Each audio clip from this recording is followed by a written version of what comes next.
네, YTN 라디오 생생경제 2부로 이어가겠습니다. 이번에는 예고를 드린 대로 일본으로 가보도록 하겠습니다. 트럼프 취임을 두고 전 세계가 긴장을 하고 있죠. 일본 역시도 마찬가지일 겁니다. 특히 이번 주에는 기준금리 결정을 앞두고 있는데요. 앞으로 지켜봐야 될 변수로 트럼프 취임 뒤의 행보를 꼽아왔기 때문에 더더욱 관심을 끌고 있습니다. 일본이 마지막으로 금리 인상을 했을 때 전 세계 금융시장이 출렁거렸죠. 그래서 더 관심이 갈 수밖에 없는데요. 전문가와 함께 이야기 나눠보도록 하겠습니다. 이창민 한국외국어대학교 융합일본지역학부 교수님 전화로 연결하겠습니다. 교수님 나와 계십니까?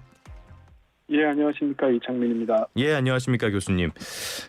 전 세계가 트럼프에 긴장을 하고요. 우리도 어제 많이 긴장을 하고 봤을 텐데 우리는 관세라든지 이런 곳에 관심을 많이 가졌고요. 일본에서는 어떤 부분에 특히 관심을 갖고 있습니까? 예, 미국 대통령 취임식에 전 세계에서 이렇게 많은 사람들이 동시에 시청하면서 이 관심을 가졌던 적이 있었던가 하는 생각이 듭니다. 단언하건대 없었을 것 같습니다. 예. 그만큼 트럼프 대통령의 취임이 여느 대통령 취임식과는 다르게 세계 통상 질서, 안보 질서가 새롭게 재편될 것으로 모두가 예상하고 있기 때문인데요. 예. 일본에서는 크게 4가지 충격이 있을 것이라고 예상을 하고 있습니다. 첫 번째가 이제 중국의 추가 관세가 부과되면 중국에 수출하는 일본의 전자부품 산업이 타격을 입을 것이다라고 이렇게 보고 있고요. 예. 두 번째가 이제 멕시코에 관세를 부과하는 것으로 해서 이제 멕시코 현지의 일본 자동차 산업이 타격을 입을 것이다. 네, 그다음 이제 세 번째가 트럼프 대통령이 방위비 증액을 일본에 요구할 것이고. 마지막 네 번째가 트럼프 정책들이 유발하는 어떤 인플레이션이 결국 네. 일본의 엔저를 가져오고 이것이 일본의 수입 물가 상승을 가져와서 일본도 인플레이션을 겪게 될 수 있다. 이렇게 네 가지 정도로 지금 이야기가 나오고 있습니다. 뭐 세부적으로는 다른데 우리랑 거의 똑같긴 하네요. 비슷비슷한 걱정을 전 세계가 하고 있는 것 같습니다. 그래서 이번 달에 일본은행 금융정책결정위원회 이 회의에 대해서 관심이 많이 모이는 것 같은데요. 일단은 지난 12월에는 동결을 결정을 했단 말이에요. 그러면서 트럼프 2기를 우려된다고 이렇게 이야기를 했고요. 이번에는 어떻게 할 걸로 보십니까? 네, 일본은행 입장에서 작년 정말 힘든 한 해였습니다. 예. 작년에 달러당 160엔을 넘나드는 슈퍼 엔저로 인해서 수입 물가가 상승하고 또 그로 인해서 일본의 서민들 입장에서 보면 실질 소득이 감소하고 소비가 위축되면서 굉장히 힘든 한 해를 보냈거든요. 예. 네, 이렇게 이제 일본이 슈퍼 엔저를 겪은 이유는 미일 간의 금리 차가 벌어졌기 때문인데 그래서 지금 이제 일본은행이 가장 신경 쓰는 것은 미일 간의 금리 차가 더 이상 벌어지지 않도록 관리를 하는 것인데 예. 지금 이제 트럼프 대통령이 당선되면서 일본은행이 굉장히 깊은 고민에 빠졌습니다. 지금 이제 트럼프 대통령이 당선되자마자 관세 이야기를 하고 있는데요. 관세가 인상되면 인플레이션이 발생할 수밖에 없고요. 그렇죠. 미국의 물가가 오르게 되면 연준은 이제 금리를 높은 수준으로 유지할 수밖에 없을 것이고 예. 결국 이것은 이제 미일 간의 금리 차가 커지는 것을 의미하니까 엔화는 약세로 계속 유지가 될 수 있는 거죠. 그런데 이제 또 한편으로 지금 트럼프 대통령이 화석연료 생산을 늘려서 에너지 가격을 낮추겠다 이 이야기도 하고 있거든요. 예. 이렇게 되면 반대로 물가가 하락하면서 연준이 금리를 또 인하할 수 있는 이런 상황이 될 수도 있고요. 그래서 한마디로 지금 트럼프의 등장으로 대외 불안정성이 높아지고 정책의 불확실성이 커졌다고 볼 수 있고요. 예. 결국 작년 12월 일본은행은 트럼프 대통령이 취임한 이후에 정책이 좀 더 명확해지면 그 연준의 움직임을 참고해서 정책 금리를 결정하겠다 이런 결론을 내렸는데 아마 1월 달 그러니까 내일 모레 양일간 올해 첫 금융정책 결정회의가 있는데 이번에는 이제 금리를 한 차례 올리는 쪽으로 결론이 지금 모아지고 있는 것 같습니다. 알겠습니다. 이번에는 인상이 조금 더 유력한 것으로 점쳐지고 있고요. 방금 말씀하신 것처럼 일본의 지금 기준금리가 0.25% 그리고 미국이 4.25에서 4.5%니까 최대 4.25%포인트라는 엄청난 격차가 있기 때문에 일본에서 그런 고민이 좀 많은 것 같습니다. 이번에 관련해가지고 춘투 동향, 금리 결정의 중요 요소가 아닌가 이런 전망이 나오는 것으로 알려졌는데 춘투라는 게 뭡니까? 예, 춘투라는 건 이제 춘계 생활투쟁의 줄임말인데요. 예. 일본에서는 이제 매년 봄에 임금 인상을 위한 협상을 합니다. 네. 그 기업 대표로는 이제経団連이라고 해서 이제 경제단체연합회하고 우리나라 치면 전경련 같은 곳. 그렇죠, 예. 그렇죠. 네네. 그다음에 노동자를 대표하는 연합 렌고라는 단체가 이제 회담을 하면서 시작이 되고요. 예. 내일 아마 이제 첫 회담을 할 거고 2월하고 3월에 걸쳐서 이제 구체적인 협상이 이루어지게 됩니다. 그런데 이 춘투가 굉장히 중요하게 작용을 하는 거, 금리 결정에 어떻게 작용을 한다는, 어떻게 연결이 된다는 겁니까? 네. 이 춘투가 지금 사실은 올해뿐만이 아니고 2023년에도 그렇고 2024년에도 그렇고 지금 3년 연속 춘투를 통해서 일본의 임금 인상이 역대급으로 지금 이루어지고 있습니다. 예. 그래서 이제 2023년에는 30년 만에 한 3% 이상했고요. 작년에는 5.1%로 33년 만에 가장 높은 수준으로 임금 인상이 됐는데 예. 지금 임금 인상이 이렇게 지속적으로 이루어져야 일본의 실질 임금이 플러스로 전환될 수 있고요. 실질 임금이 플러스로 전환이 돼야 이제 소비가 살아나서 말하자면 바람직한 물가 인상이 이제 정착이 되는 거죠. 예. 그리고 또 한편으로는 이제 실질 임금이 플러스로 전환이 됨으로 해서 향후 있을 금리 인상에 대한 어떤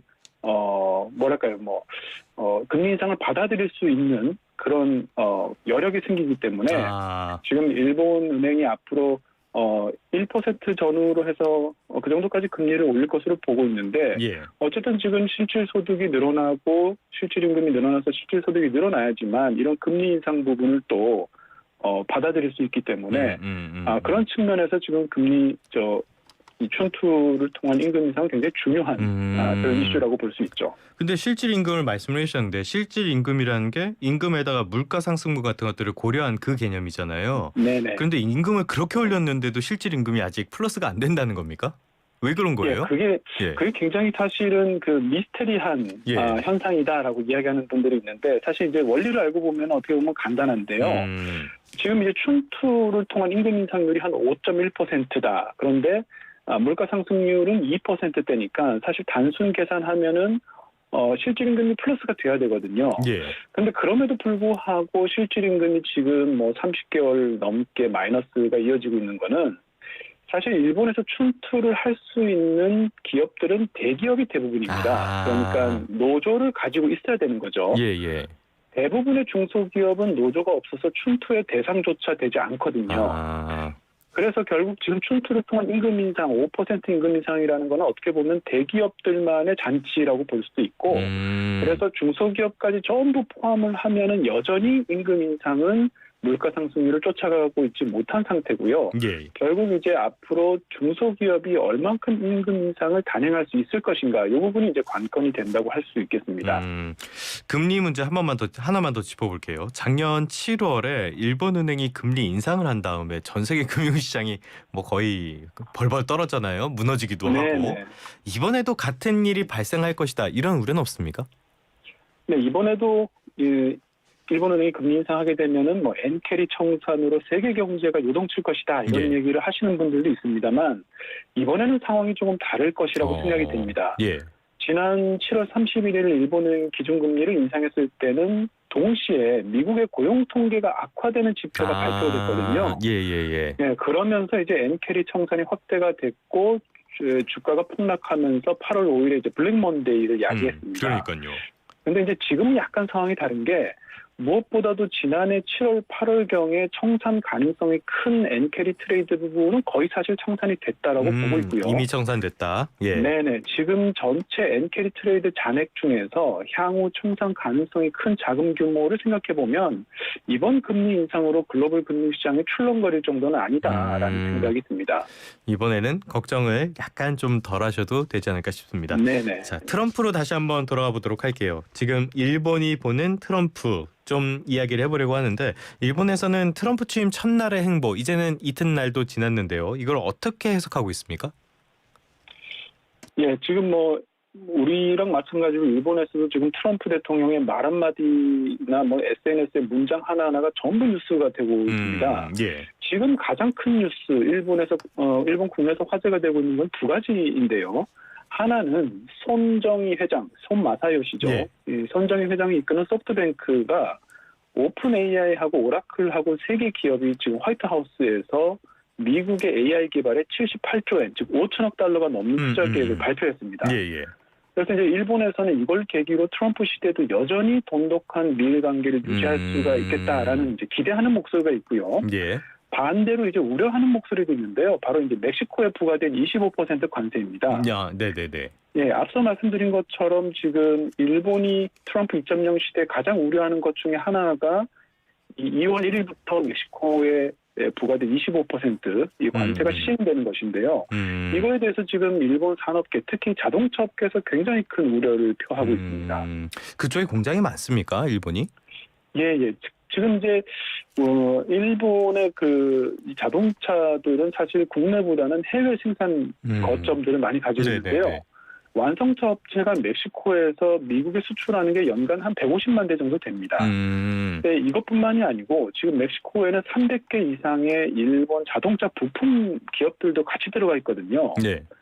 그래서 이 관세로 인해서 얼마나 무역액이 감소할지 모르겠습니다만은 지금 일본에서는 일본 자동차 업계의 어떤 글로벌 밸류체인 전체를 다 재편해야 된다는 얘기가 나오고 있습니다. 근데 여기에는 뭐 엄청난 비용이 들고 또 시간이 들 거기 때문에 굉장히 사실은 타격이 클 것으로 그렇게 얘기가 되고 있습니다. 뭐 앞서서 말씀해 주신 게 멕시코 말고 중국도 있었는데 조금 전에 들어온 소식을 보니까 트럼프가 대중국 관세 10% 관세를 논의 중이다. 다음 달 1일부터가 아닐까 이렇게 생각을 한다라는 소식도 전해져 있습니다. 우리뿐만이 아니라 일본도 상당히 긴장을 하게 될 것 같아요. 그런데 일본 쪽의 대응을 이렇게 반응 같은 것들을 보면은 이시바 정부의 대응이 너무 느슨하다 이런 비판의 목소리가 나오던데 어떤 점을 비판하는 겁니까? 네, 이시바 총리가 이제 처음에 트럼프 대통령이 당선됐을 때는 굉장히 자신만만한 모습을 좀 보여줬었습니다. 예. 그 전화 통화를 했을 때만 해도 연내 그러니까 2024년 12월 전까지 트럼프 대통령을 만날 수 있다 이렇게 얘기를 했거든요.